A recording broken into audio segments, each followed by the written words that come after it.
bahwa banyak 5 mencatat angka kejadian stunting pada balita tertinggi.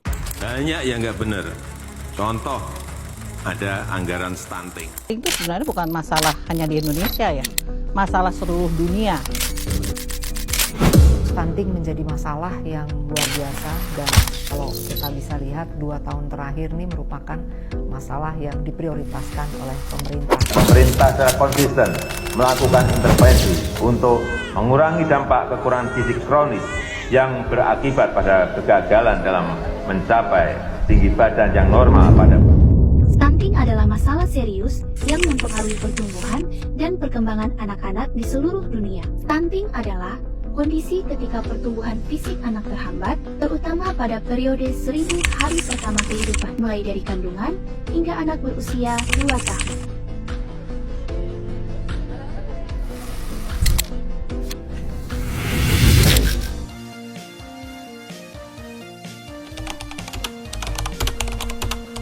Hai, aku Alicia. Hai, aku Francis. Hai, aku Rika. Hai, aku Rahmalia Putri Siburian. Hai, aku Nadila. Assalamualaikum warahmatullahi wabarakatuh. Halo semuanya, kenalkan kami dari kelompok 5 ingin memberikan edukasi tentang mencegah stunting pada anak dengan mata kuliah pendidikan gizi.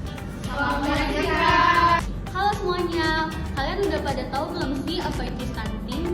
Stunting adalah keadaan di mana anak terlalu pendek dan tidak sesuai dengan usianya karena mengalami kegagalan pertumbuhan yang disebabkan oleh buruknya gizi dan kesehatan anak sebelum dan sesudah kelahiran. Penyebabnya apa sih? Penyebab stunting yang pertama yaitu kurangnya asupan gizi selama hamil. Yang kedua, kebutuhan gizi anak tidak tercukupi. Yang ketiga, pola pengasuhan yang tidak memadai. Dan yang keempat, yaitu faktor lingkungan. Nah, untuk tanda-tanda stunting sendiri terbagi menjadi 4. Yang pertama, proses pertumbuhan yang lambat. Yang kedua, berat badan yang menurun. Yang ketiga, turunnya kekebalan tubuh. Dan yang terakhir, lambatnya pertumbuhan gizi.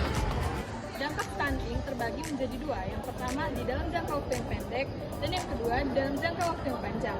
Dampak stunting dalam jangka waktu yang pendek yang pertama peningkatan kesakitan dan kematian. Yang kedua perkembangan motorik dan verbal pada anak tidak optimal.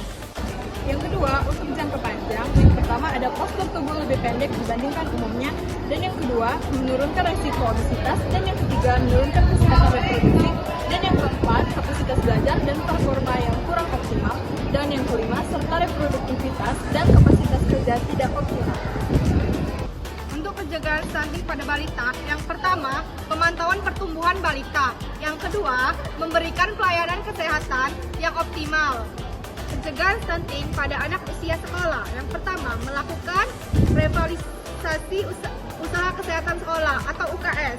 Yang kedua, memberikan sekolah sebagai kawasan bebas rokok dan narkoba.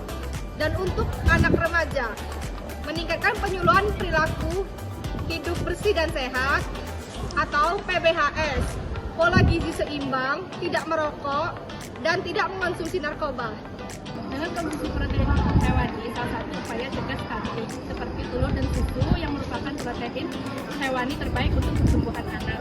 Karena selain protein juga memiliki kandungan gizi lainnya seperti kalsium dan vitamin. Protein juga memiliki asam amino yang lebih banyak daripada protein nabati. Baiklah teman-teman, dari edukasi yang telah kami sampaikan tadi, bahwa kita harus mengenal video tentang stunting. Karena dengan mencegah stunting, kita dapat memastikan generasi yang sehat, produktif, dan memiliki potensi yang maksimal untuk berkembang. Dengan pencegahan ini juga, kita dapat berdampak positif bagi kehidupan anak-anak kita di masa depan. Maka dari itu, mari kita ciptakan generasi sehat, generasi bebas stunting.